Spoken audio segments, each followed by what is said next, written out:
Where does the path to peace start? Individually,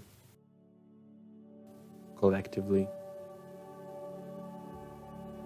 How much from our inner peace is projected and is affecting our environment? Is it possible to achieve peace collectively by an individual sincere effort?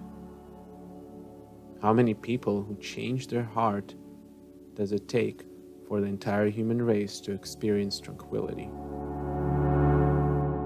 These were some of the questions I was meditating about during my recent visit to Jerusalem. I do believe that Providence brings us to a particular place at a particular time to learn something meaningful about ourselves from the dynamic we perceive around our environment. Learn something not just about the place which we visit or leave it, but also learn how the collective consciousness of that place reflects itself in our personal consciousness. How these conflicts, disputes, reflect themselves in our heart and trigger our own individual process. Maybe perceiving depth in these challenging moments of dispute will help us to respond to reality with more love and empathy towards ourselves and everyone around us.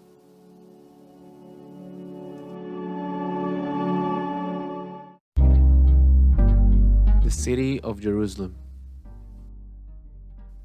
Holy for so many, and yet at the same time a cause of dispute for the very same people who love her so much. Will the center of the Western Judeo-Christian religions ever experience peace?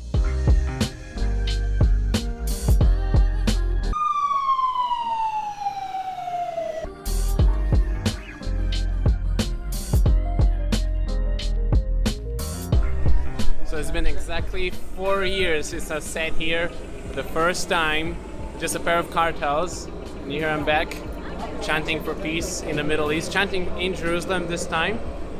It's a very interesting spot.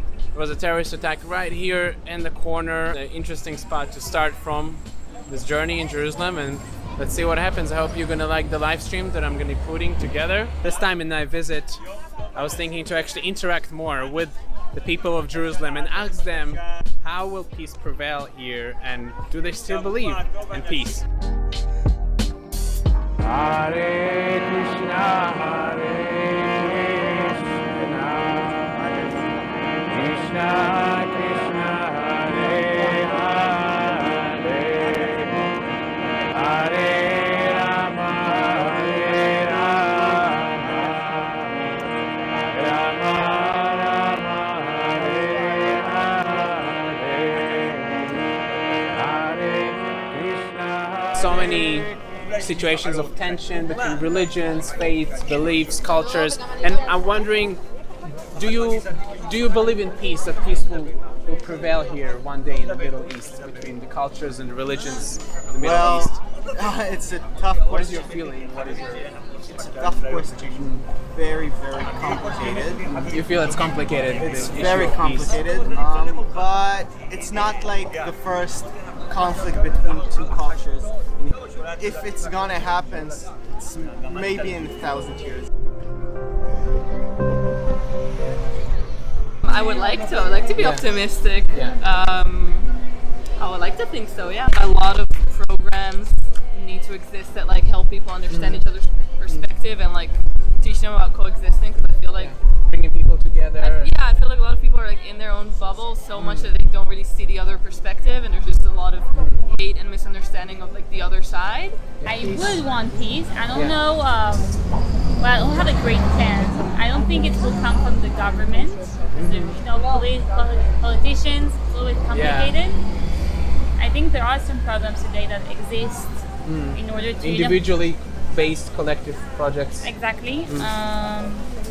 You talk to people like in unexpected ways, and then you discover about the other side. If it's one side versus the other side, and they both see the other side as the enemy, then there's never going to be a solution. I think they need to see it as like there's an issue between us, but our solution is to solve it together. Like,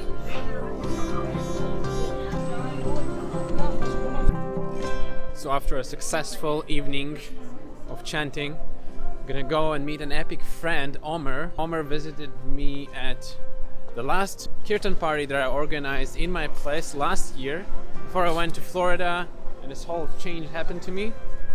And he lives now in Jerusalem. He studies here, lives with some roommates, and he invited me to come hang out with him, stay overnight, do some kirtan. And he lives right next actually to the marketplace, the same marketplace I used to chant over and over again while visiting here in Jerusalem city. Look at that, it's crazy here. So alive and vibrate.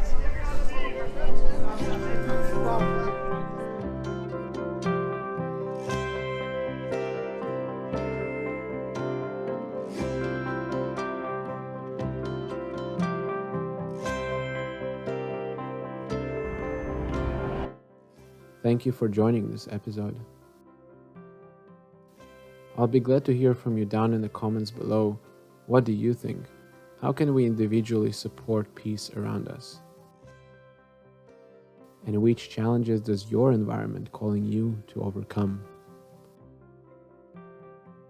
Hare Krishna.